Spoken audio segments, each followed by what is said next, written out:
All right, this video is to help you pass your Unit 3 Essential Skill 4, which is talking about the law of conservation of energy and being able to determine an unknown metal by calculating its specific heat from data you collected during a lab. So just as a quick review of what our lab was that we did, we had a piece of unknown metal. And our goal, what we were trying to do, is we're trying to figure out what is the specific heat of that metal. Because specific heat is an intrinsic property of that metal. And that means it will always be the same.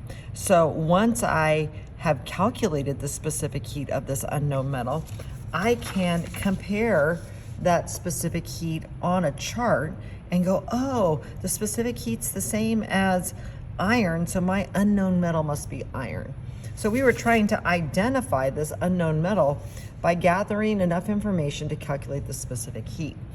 Okay, so, but if we look at our specific heat equation, which is Q equals mc delta T, and we want to calculate C, we would have to know Q over m delta T. So in order to figure out what our unknown metal is, we would have to have some value of heat energy that the metal absorbed. We'd have to have the mass of the metal, and we'd have to have the change in temperature of the metal. Well, the metal just sitting there, I don't know how to do that. So what we did is we used what we know about water and in a coffee cup calorimeter to figure out the Q. And once we knew the Q, we could go on and figure out the information about the metal. So let's start with our lab. What did we do? We had our metal and we put it in a beaker on a hot plate where the water was boiling. Okay, so we had boiling water. Now you're gonna need to know that water boils at 100 degrees Celsius. Now this hot plate, the only purpose of this boiling water on the hot plate was to heat up the metal. It has nothing else to do with the lab. So when I talk about water for this lab, I'm never talking about the boiling water in the pot. Okay, it's going to be the water that is found in the coffee cup calorimeter. Okay, so that was your double cupped styrofoam cups that we are using as insulators to figure out how the heat is going to be transferred. So there was water in this cup, all right? And when I talk about water in our calculations, I'm talking about the water in the calorimeter, or the coffee cup. Okay, so what did we do in the lab? We took our metal, and before we put it in the boiling water, we put it on a scale, and we took its mass in grams, okay? Then we put the metal in the boiling water and we were heating it up. So the initial temperature of our metal was going to be equal to 100 degrees Celsius, because when you leave the metal in the boiling water, it's going to become the same temperature. Then we had a certain amount of water in our coffee cup calorimeter, and we can calculate the mass of the water in this cup by weighing the empty cup, adding water, then weighing it again and taking the difference. So we have to know the mass of the water in the cup. Then we took our metal out. Oh, and then the next thing we did is we had a thermometer. And we had, this is my thermometer, we had the initial temperature of this water in the cup. And we took it, and it's gonna be around 22 degrees Celsius. That's about room temperature. Okay, and then we said, okay, we're ready. So we took the metal out of the boiling water and we put it in the water in our coffee cup, and we put the lid on and we waited and we watched the temperature. And the temperature of the water in this cup went up. It didn't go up a lot because it wasn't that much metal, but it's gonna go up about 1 to 2 degrees Celsius. So we would know our final temperature of the water in the cup. And that was basically the whole lab. Now we can take this information and use it to calculate the specific heat of that metal. It's going to take 2 calculations. Okay? So, here's what this is going to look like on your quiz. First of all, I give you all this information up here. And this is also on the slide on Schoology. You need to show your work. And I'm going to skip question number 1 right now, and I'm going to go to question 2. It says, a student transfers a piece of unknown silver-colored metal that has a mass of 25.8 grams from a beaker of boiling water, oh, I told you it boils at 100 degrees Celsius, to a styrofoam cup calorimeter that contains 68 grams of water at a temperature of 20.3 degrees Celsius. After coming to equilibrium, the temperature of the metal and the water are the same. It's 21.1 degrees Celsius. So what is the specific heat of the metal? Well, there's 2 steps of your calculation. The first thing that you have to figure out is you have to figure out the heat that the water absorbed. So we go Q equals MC delta T, and all of this is for the water in the coffee cup. Okay? So I say Q equals, and I have to find the mass of water. Now the mistakes that people make is they look and they go, here's a mass, and then they say, here's a mass, and they just pick a mass. But there's gonna be 2 masses. You have to only use the mass of water. So you actually have to read the question. So this one says, it has this many grams of water. This is the mass that I need to use. So I have 68.6 grams of water. This is going to be the specific heat of water, which they give me up here, which is 4.18 joules over grams times degrees Celsius. Make sure you write your units. And this is going to be the change in temperature of the water in my little coffee cup right here. And it's not going to be a lot. So if I look here, it says the initial water temperature was 20.3 degrees Celsius, and it went up to 21.1 degrees Celsius. So I know that the change in temperature is T2 minus T1. So my T2 is 21.1 and my T1 is 20.3. So my delta T then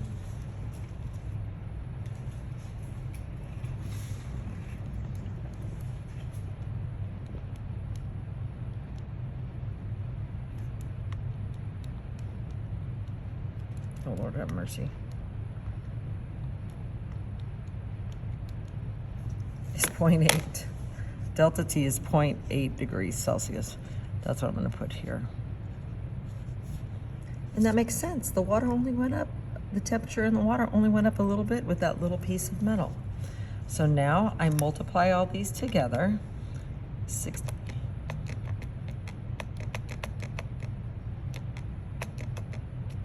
And I get 229.3984.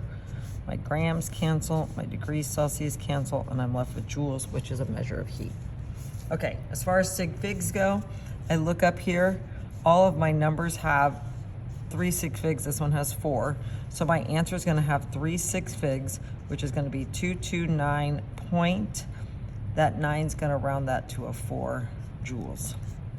And that's how much heat the water in this coffee cup absorbed.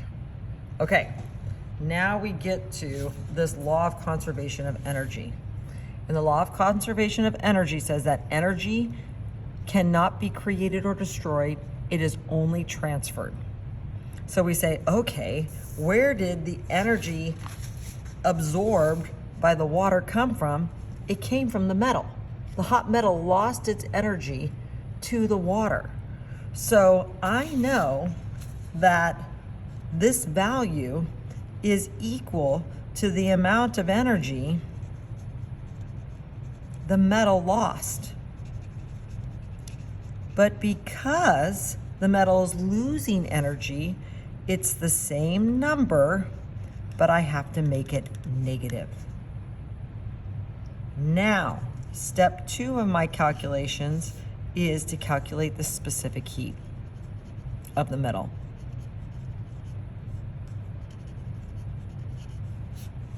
So, this is off over there. So I start with Q equals MC delta T. I'm gonna rearrange this for C. C equals Q over M delta T. And now all of this has to do with the metal. All right, so the heat that the metal lost is negative 229.4 joules. The mass here is now the mass of the metal, which is 25.8 grams. And the delta T, this is the change in temperature of the metal.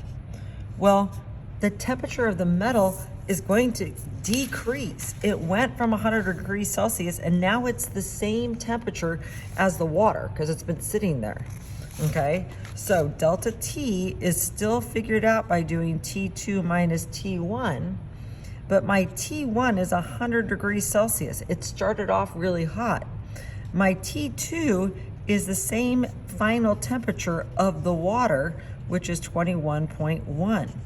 So your delta T value here is always going to be a negative number because the metal's temperature decreased. So when I take 21.1 and I subtract 100, my answer is a negative 78.9. And I put that in there, 78.9.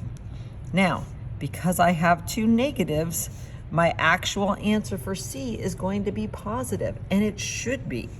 Okay, so I'll keep going down here.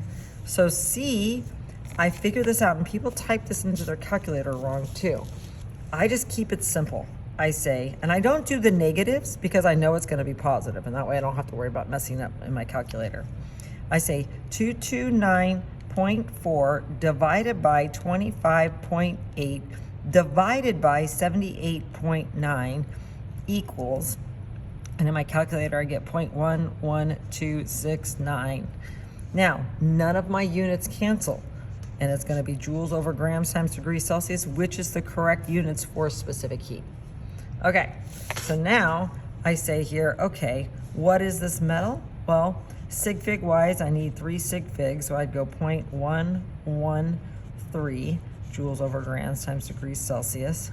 And I'd look over here and which one is this gonna be closest to?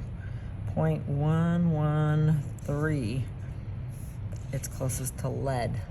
Now, it's not gonna be exactly lead because we did all this experimentally, so we're gonna be a little off, okay? So I would identify this metal as lead, and that would be the end. Now, again, going back up here, what do you have to write? You have to write that the law of conservation of energy is that energy cannot be created or destroyed.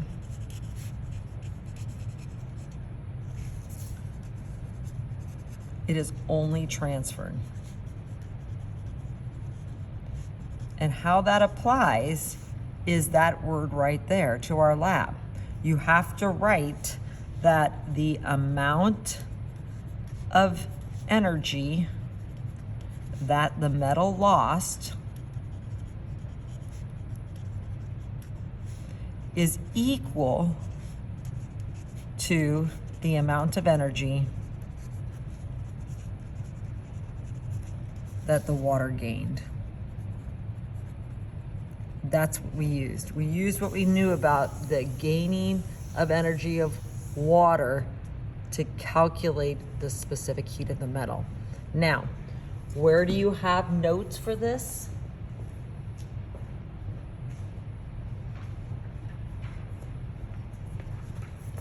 On the back of this piece of paper here, which says specific heat lab notes, I explain all this, and then here is your step-by-step.